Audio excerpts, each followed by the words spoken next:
Hey Fandom, it's me, Aaron, for a comic show. It's kind of a small week. It's kind of a small month for September. October is going to be so huge. The first, October 7th with Paper Girls and all those new Marvels, it's going to be crazy. But this week is Batman Day. Batman Day is Saturday. It is Batman Day. It says it right here. And this is free. We'll have hundreds of them to give out free on Saturday to anyone. All ages, I don't care. You know, I know it's this creepy Joker story, but I'll give it to anybody. And we will have this Vertigo sampler, number 1, 12 number 1s are in here. It's a preview for free for people that are 18 or over. But Batman Day is, basically DC, every day is Batman Day. I mean, it's all Batman, some of their only really good things. Scott Snyder is the best, and this is out in-game. So if you get this and you like it, don't go read the Justice League because they're on the cover. Read this. This is the first issue of here, and in-game is great. Joker decides, hey, I'm not in love with Batman anymore. I want to kill him. Why don't I just kill him? You know how sometimes love turns to hate like that. Or basically, worship turns to hate or whatever. And this also has an 8-page preview of Batman and Robin Eternal, which is going to be the new weekly that Snyder is going to be a showrunner of. And Joker in-game, this is all the tie-ins to in-game, is also out this week. So if you want to get your in-game on, it's here. And the books for DC I was going to talk about are all Batman and Robin related. Batgirl, just been, the book that spawned the term Batgirling, obviously, which basically was Hawkeyeing, but, Batgirling is cool for DC, and Black Canary's rocking it. And thank you, DC. I know I was very, very harsh on you last week, but you've given a reprieve to the Omega Men, and now it's going to be the 12-issue series that you had promised us. And that's cool. That's cool. I knew you could do it. I knew it. Thanks. It's awesome. Issue 4 was great of Omega Men. That's a perfect Kyle Rayner issue. Grayson has Dick Grayson coming home, and everything that is unsaid in here, it's so well done. It's so well written. He goes back to Gotham, and it's good. And We Are Robin. Batgirl is with the Robins, and this is all kind of the threads leading into what will be Robin War. And I am excited about Robin War. I don't know why they have the owl masks. I don't know, but hey, maybe we'll have a We Are Robin Court of Owls cosplay dance party in here for it. Why not? It looks cool. It looks fun. Moving on to Vertigo. This Vertigo preview has 12 first issue teasers in here, and they say which one's monthlies, which ones are 6 issues, 8 issues, 12 issues. They better give them those commitments. I'm sure they will. It's Vertigo. And October, November, December, these are coming out. And it's this big push. It's like, hey, we're Vertigo. We're back. Image stole our thunder, but, we got these 12 new number 1s, and they all seem kind of cool. Lucifer was my jam back in the day. I don't know about the TV show, but, cool. Survivors Club looks great with Darwin Cook. And any of these characters that is their first appearance in this might go up in value like that one preview did with Jesse Custer for Preacher, which is now worth nutty money because that's his first appearance because it was out before the first issue. So grab one and put it away.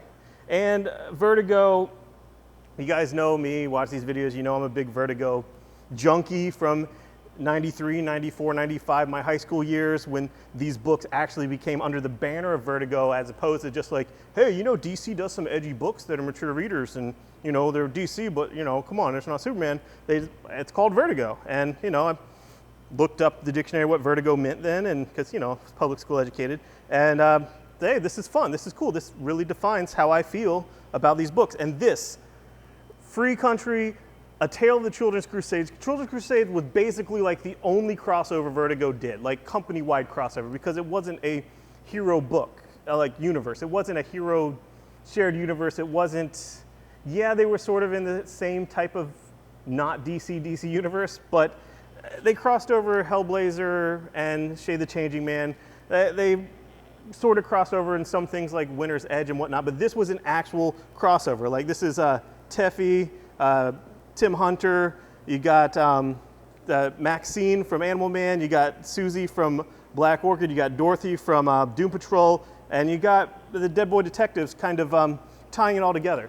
And what's cool about this is it was never collected before because it was kind of 2 end caps, part 1 and part 2. Neil Gaiman was writer for it, which is awesome. And then there was these annuals for the Vertigo series that were part of those series that involved the characters of that, but kind of did their own thing. And then the end cap, issue 2, and the middle thing, you kind of have to read like all these annuals that basically didn't have much to do with the overarching plot of the bookends. They had more to do with those ongoing series. So what they did here was they wrote an Act 2.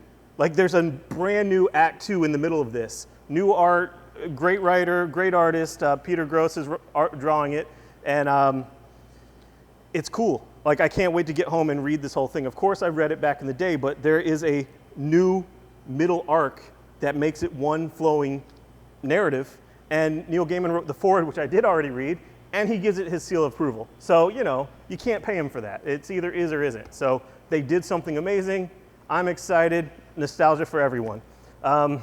Moving on, Fight Club 2, number 5. I am loving this book. This book is, this is my life. You know that. If you're not reading Fight Club 2, you must not like the movie. If you like the movie at all, you are reading it, unless, I don't know. I have no idea.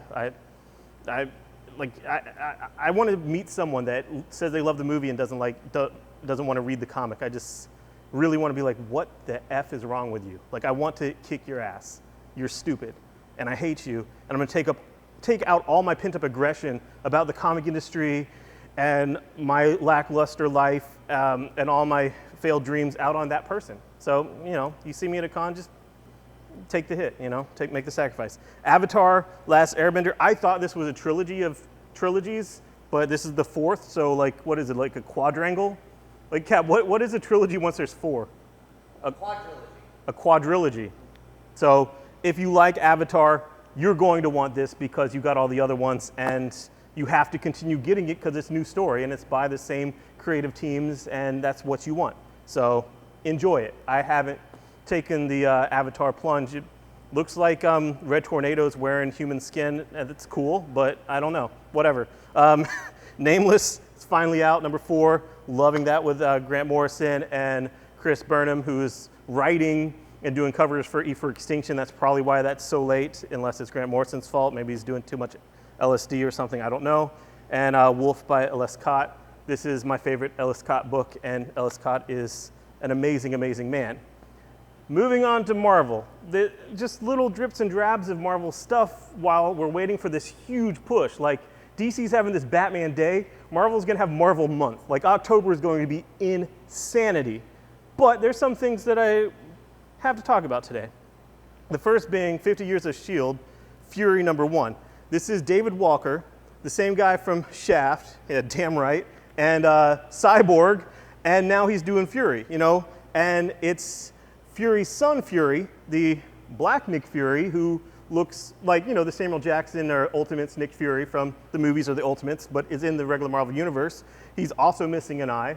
It happens. And his father, and as you're reading it, it has 1965, 2015, you're reading the 2 stories, you know, this panel, this page, half this, blah, blah, blah. And, you know, 1965 was a lot of riots and turmoil, and now, same difference, you know, same thing, hands up, don't shoot, all that stuff. Hate-monger is behind it, obviously, and it's not a spoiler, it's like page 2. But here's what's cool. He goes, our Nick Fury, our time Nick Fury, goes back to 1965 and hangs out with his dad. And David Walker did a bang-up job. Like, seriously, this guy better have an ongoing, all-new, all-different Marvel Fury number 1 solicited in the December's preview. The only question is, what hip-hop variant cover is it gonna be of what album? Like, that's the only question at this point. Because after reading this, if you're not convinced he needs to do that, you're a hater, because this is freaking amazing. And I don't care. He can write this, he can write Cyborg, he can write anything. So I'm loving it. 1972, this train Iron Man, like, it's worth it just for the, you know, steampunk. This guy's a freaking train. You know, there's steam, but he's a train, you know, obviously. And Red Wolf's in it, and I'm interested in what's coming with Red Wolf. Deadpool versus Thanos, this is absolutely ridiculous to the point of stupidity, but I'm still laughing. And the jokes are sometimes obvious, but I don't care. I don't care. I like it. I like that Deadpool calls Rocket Raccoon Ranger Rick and litters in front of him. Like, yes, that's pretty much, you know, lowbrow, but I am a fan of lowbrow cliche stuff because that's who I am. It was who I was born to be, and I can't help it. That's my culture.